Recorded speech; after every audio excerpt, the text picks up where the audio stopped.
manufacture and distribute poverty. This proposal does not spur economic growth nor generate wealth so that every family in this country can have opportunities. It traces and kills those opportunities. As the bill attracts the poor, it dismantles the middle class too. The Finance Bill 2023 unfairly punishes a diminishing middle class that is already suffering severe blows and can least afford to pay more taxes. The most tangible result of this bill will be the incorporation of more Kenyans into the ranks of the poor. Consequently, we state as follows. 1. We continue to demand a major surgery of the finance bill in the interest of the suffering people of Kenya. 2. Instead of merely levying more taxes on Kenyans, Kenya Kwanza must address the economy's many structural shortcomings. For instance, there's a reason why the Kenya Revenue Authority is unable to meet its revenue targets. Kenya Kwanza must figure out and address the problem. 3. The cash flow problem in the country is due in part to the weakening of the Kenyan currency.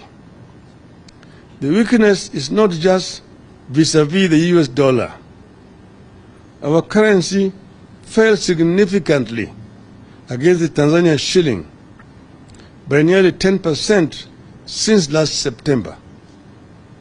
This suggests that domestic factors are causing part of the decline of the Kenyan shilling. Kenya Kwanza must get to the bottom of this problem and stabilize the shilling. 4. Kenya Kwanza must strengthen and not undermine critical institutions such as those tasked with fighting corruption, collecting revenue, and investigating and prosecuting crimes as it is presently doing. 5. Kenya Kwanza must incorporate all productive citizens into its nation-building projects.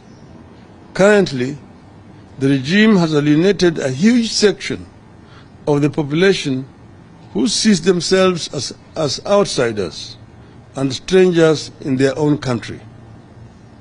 6. Kenya Kwanza must rationalize public expenditure.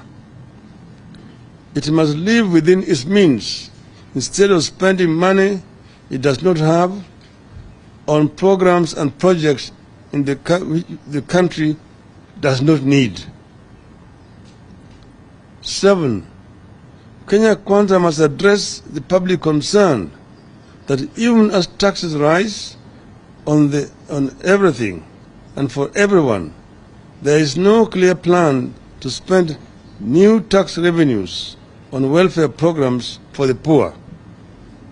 Instead, those taxes will only stoke inflation and hurt the purchasing power of the poor families.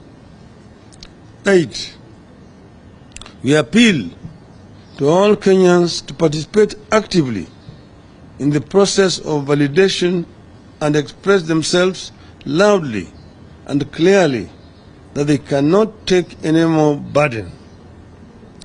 We equally encourage our people to lobby our elected leaders to stand with the people on this matter. Punda imechoka.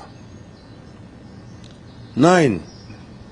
Finally, we make it clear that if this bill is railroaded through Parliament, Kenya Kwanza must prepare that we will have no option but to mobilize citizens around the country to fight for themselves.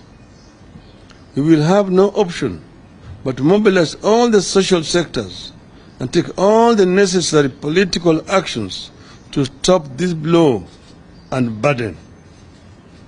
Punda imechoka. Thank you.